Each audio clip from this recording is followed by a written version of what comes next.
नमस्कार, आप देख रहे हैं अनंत न्यूज भारत। साथियों नमस्कार, गुड मॉर्निंग। साथियों, जैसा कि आप सबको पता है 6 अक्टूबर को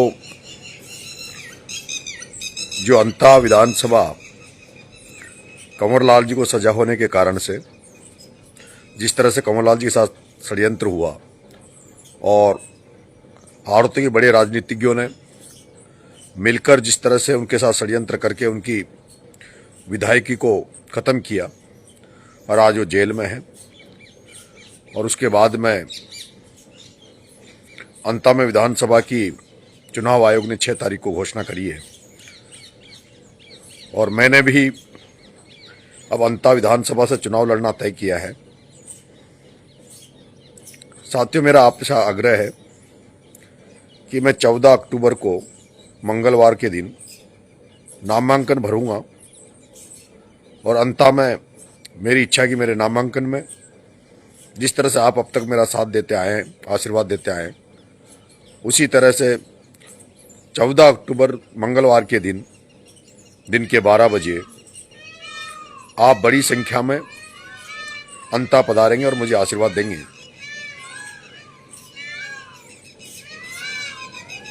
बहुत सारे साथी मेरे ऐसे भी हैं जो बेरोजगार हैं,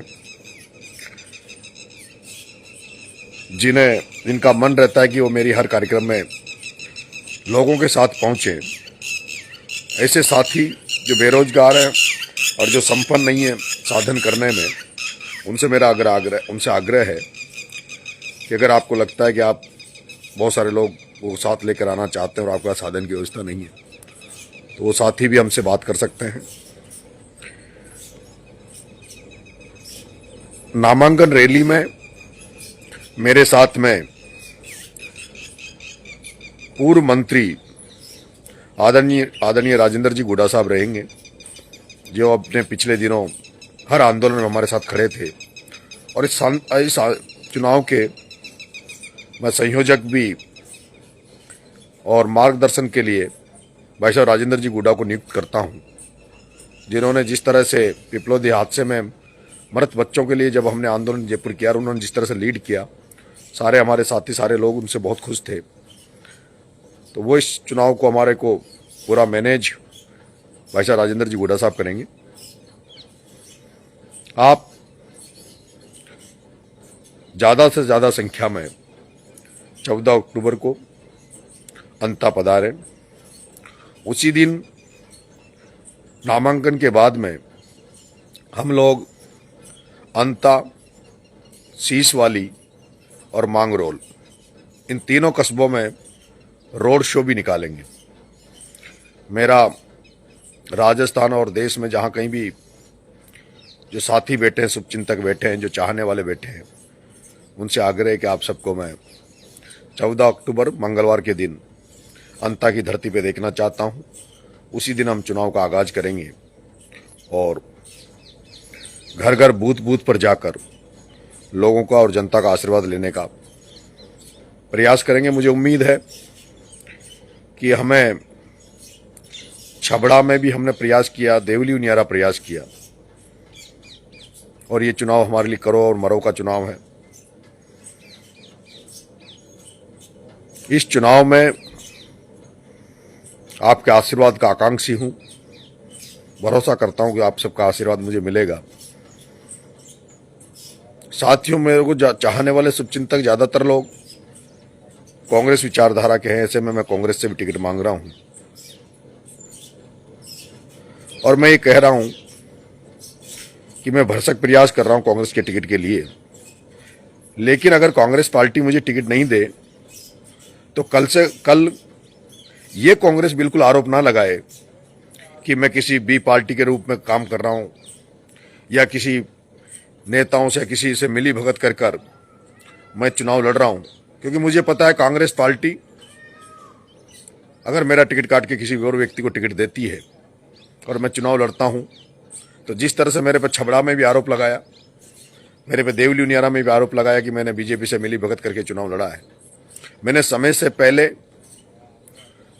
पहले सारे हाईकमान को और कांग्रेस के पार्टियों के नेताओं को यह अवगत करा दिया है कि मैं कांग्रेसी हूं, कांग्रेसी विचारधारा को मानता हूं और कई दफा कांग्रेस से टिकट मांग चुका हूं। छात्र राजनीति कांग्रेस से, एनएसयूआई से चालू की। जब राजनीति में कदम रखा उसके पहले भी मेरे पिताजी ब्लॉक कांग्रेस के अध्यक्ष रहे। ऐसे में ये पूरी तरह से कांग्रेस में निष्ठा रखने के बाद भी, 3-3, 4-4 बार प्रयास करने के बाद भी छबड़ा में 18 में टिकट मांगा, 2023 में उपचुनाव में टिकट मांगा, 2 साल लोकसभा में टिकट मांगा, 2 साल लोकसभा में टिकट मांगा, टिकट नहीं मिला, लेकिन नेताओं के समझाने पर फॉर्म वापस ले लिया था। अगर शायद 2 साल लोकसभा में अगर मैं टिकट और फॉर्म वापस नहीं लेता और चुनाव लड़ता तो शायद आज राजनीतिक मेरी पारी आरंभ हो चुकी होती। लेकिन मैं पिछली बातों में ना जाकर अभी भी कांग्रेस पार्टी से अपील कर रहा हूं कि कांग्रेस पार्टी मुझे मौका दे। ऐसा नहीं हो, क्योंकि मैं ये भी कह रहा हूं कि उपचुनाव, अंता का उपचुनाव केवल यहीं तक सीमित नहीं रहेगा। अंता का चुनाव 2028 के आम चुनाव को भी प्रभावित करेगा। मैं अगर इस बार कांग्रेस से अलग हटकर अगर आगे बढ़ गया तो फिर मेरा मुड़ना नामुमकिन रहेगा। मैं फिर वापस से लौटकर कांग्रेस की तरफ नहीं आ पाऊंगा चाहकर भी, क्योंकि एक बार मैं अगर आगे बढ़ गया तो जो लोग मेरे साथ इस समय रहेंगे उन्हीं की आज्ञा का पालन करूंगा। ऐसे में मैं ऐसा कोई कदम नहीं उठाना चाहता जिससे मेरे कदम से भारतीय जनता पार्टी को फायदा हो, क्योंकि उदयपुर में भी यही हुआ। कांग्रेस ने समय रहते हुए जिन लोगों ने बाप पार्टी बनाई थी उनको अगर वो समय पर मौका देते पार्टी से तो शायद बाप पार्टी नहीं बनती, और बाप पार्टी बनी है तो कहीं ना कहीं कांग्रेस का नुकसान हुआ, बीजेपी को फायदा हुआ है। जहां कहीं भी तीसरे मोर्चे खड़े हुए हैं वहां नुकसान बीजेपी का नहीं बल्कि कांग्रेस का हुआ है। लेकिन मेरे पास रास्ता नहीं बचता है। मैं अगर कांग्रेस मुझे इस बार मौका नहीं देती तो मेरे पास रास्ता नहीं बचता है, और सबसे बड़ा कारण उसका यह है कि आज कांग्रेस में आदरणीय राहुल गांधी जी की मंशा के अनुरूप राहुल गांधी जी चाहते हैं कि कांग्रेस में दलित और आदिवासी और अल्पसंख्यक वर्ग जो कांग्रेस का वोट बैंक है उनको राजनीतिक प्रतिनिधित्व उनकी संख्या के आधार पर दिया जाए। लेकिन धरातल पे अलग हम देखते हैं।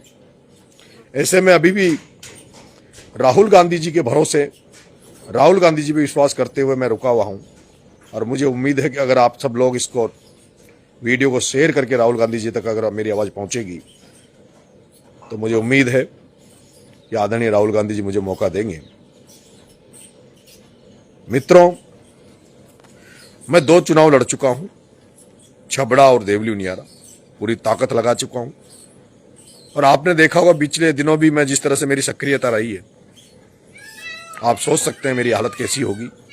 इसलिए मेरे को हर तरह की मदद की जरूरत है, और आप लोग अपने अपने साधनों से, अपने अपने व्हीकलों से मुझे आशीर्वाद देने अंता जरूर पधारेंगे। अंता के हर बूथ, हर गांव के लोगों से मेरा आग्रह है, क्योंकि मैं अभी अंता में ज्यादा परिचित नहीं हूं, ज्यादा लोगों से मेरा मिलना हुआ नहीं है, लेकिन छबड़ा भी मैं इसी तरह गया था, देवली उनियारा भी इसी तरह गया था, जो लोगों ने मेरे को आशीर्वाद दिया और उसके बाद जो रिश्ते बने। अंता के लोगों को भरोसा देता हूं, जो लोग मेरा साथ देंगे उससे कई गुना साथ देने का प्रयास मैं करूंगा। अंता की जनता मुझे मौका देगी तो मैं भरोसा देता हूं कि मुझे मौका देने के बाद में अंता की जनता को कभी ये नहीं लगेगा कि हमारा जनप्रतिनिधि जिसको हमने चुना है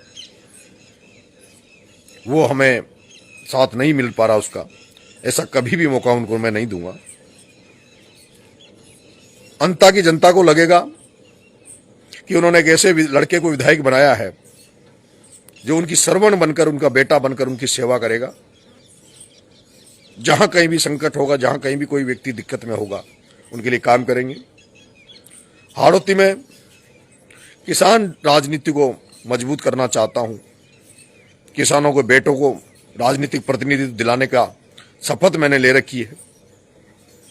मैंने कहा है कि झालावाड़ 12 लोकसभा में जो ये अंता विधानसभा आती है, जिसमें सबसे ज्यादा वोट धाकड़ समाज के हैं, आज अगर धाकड़ समाज का विश्वास आशीर्वाद नरेश मीणा को इस विधायक बनाने में मिला तो मैं शपथ लेता हूं कि अगली बार 2029 में जो सांसद का चुनाव होगा झालावाड़ 12 का, उसमें मैं और मेरे चाहने वाले सब लोग पूरी ताकत के साथ किसी धाकड़ समाज के बेटे को सांसद बनाकर संसद भेजने का काम हम करेंगे। सर्व समाज को साथ लेकर मैं चुनाव लड़ूंगा। सभी धर्मों का सम्मान करते हुए, सभी का आदर करते हुए ये चुनाव हम लड़ेंगे। भारतीय जनता पार्टी से जहां तक मुझे विश्वास है, किसी किसान के बेटे को टिकट मिलेगा। बीजेपी से हमें नफरत है, बीजेपी को हम ना तो देखना पसंद करते हैं, लेकिन अगर बीजेपी से किसान के बेटे को टिकट मिला तो हमारा चुनाव बड़ा ही सौहार्दपूर्ण होगा। किसी तरह की टीका टिप्पणी हम उस किसान के बेटे पर नहीं करेंगे। जैसे मैं देवली उनियारा जब चुनाव लड़ा तो मेरे सामने राजेंद्र जी गुजर थे, लेकिन पूरा देवली उनियारा और पूरे लोग जानते हैं कि किस तरह से वो सौहार्दपूर्ण तरीके से वो चुनाव हुआ था। और अगर मुझे जो लगता है कांग्रेस पार्टी मुझे टिकट नहीं देकर उसी धन्ना सेठ को मौका देती कांग्रेस, जिसको पहले भी कांग्रेस उस जगह से विधानसभा अंता से लड़ाती आई है, तो उसको हम दिखा देंगे कि चुनाव होता कैसे है और चुनाव लड़ा कैसे जाता है। अब तक